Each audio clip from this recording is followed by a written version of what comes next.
Akhirnya Rafael Struijk dan timnas Indonesia mempunyai striker baru.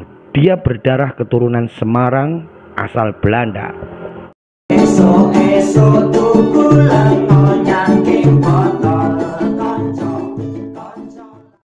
Oke, kembali lagi di sliding tackle-nya Cak Ruri. Kali ini kita akan membahas persiapan tim nasional untuk melakoni laga Piala Dunia dan juga Piala Asia. Tapi kali ini kita akan membahas salah satu pemain yang akan bergabung dan dinaturalisasi oleh Indonesia.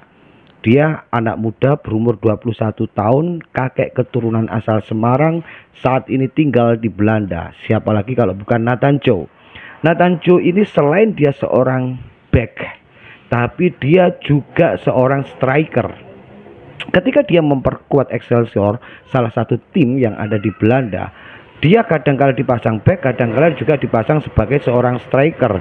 Selama 57 kali pertandingan, dia seru bisa mencetak 1 gol karena dia sering dipasang di posisi back. Meskipun sebenarnya dia juga bisa ataupun mampu menjadi seorang striker. Jika dia nanti benar-benar dinaturalisasi, maka dia akan mungkin bisa menemani teman-temannya Elkan Bagot, Jordi Amat, Rizky Ridho, Sandy Walsh, atau siapa untuk berada di kawasan belakang tim nasional Indonesia.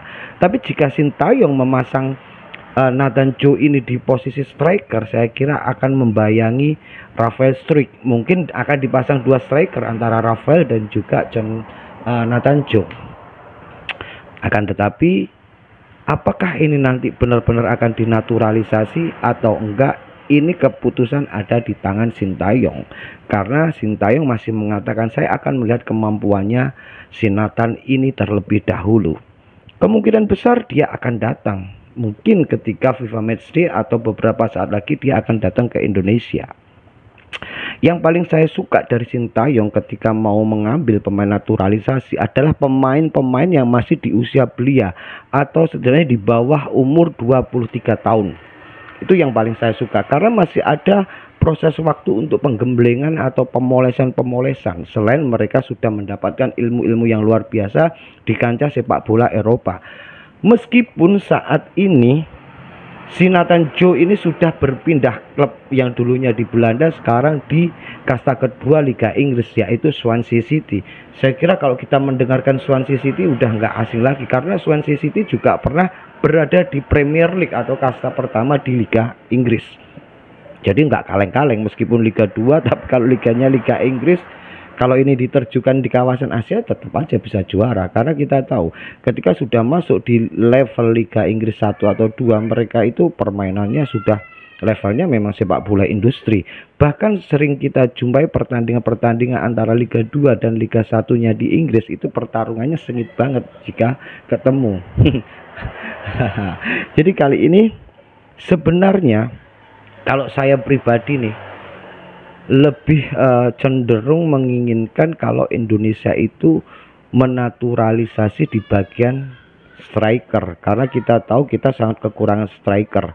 Oke lah kalau di saat ini masih ada Rafael Struijk dan juga Marcelino, karena terkadang Marcelino itu juga bisa diletakkan pada posisi striker, karena Marcelino sering sekali sebagai second striker yang selalu membuka ruang mencari pergerakan tanpa bolanya luar biasa. Itu ada backsound di sebelah, ada anak nangis, nggak masalah kan, yang penting asik. Ini berita terbaru dari Cak Ruri sliding tackle-nya.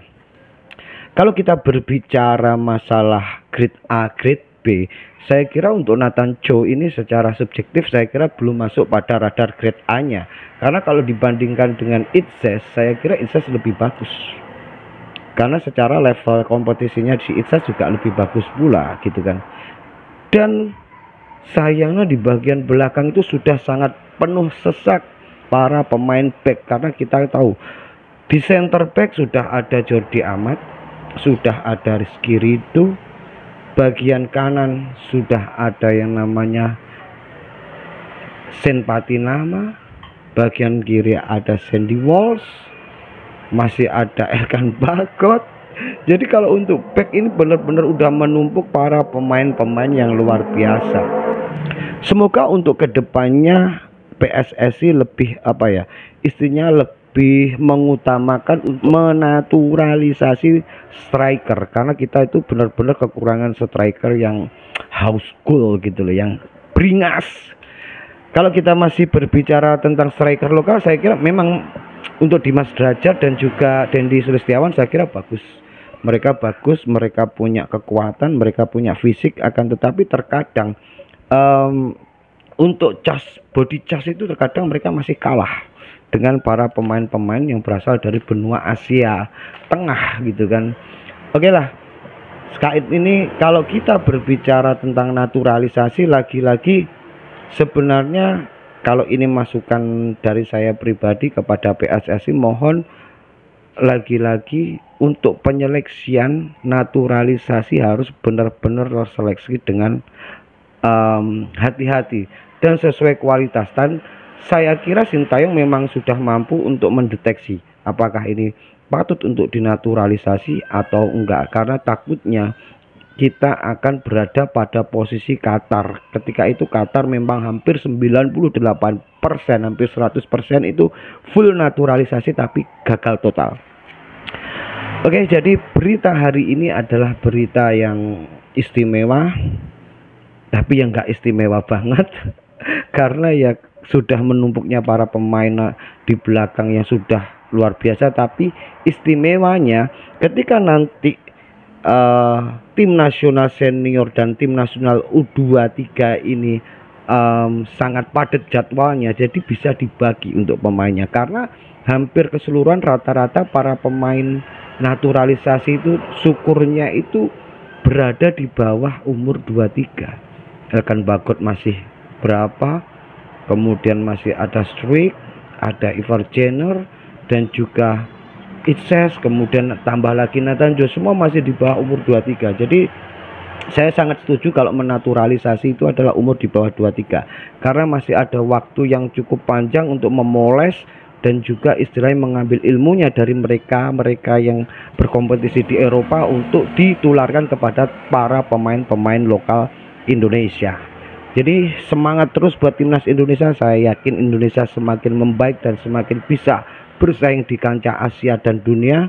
Salam sehat, salam waras, Indonesia juara.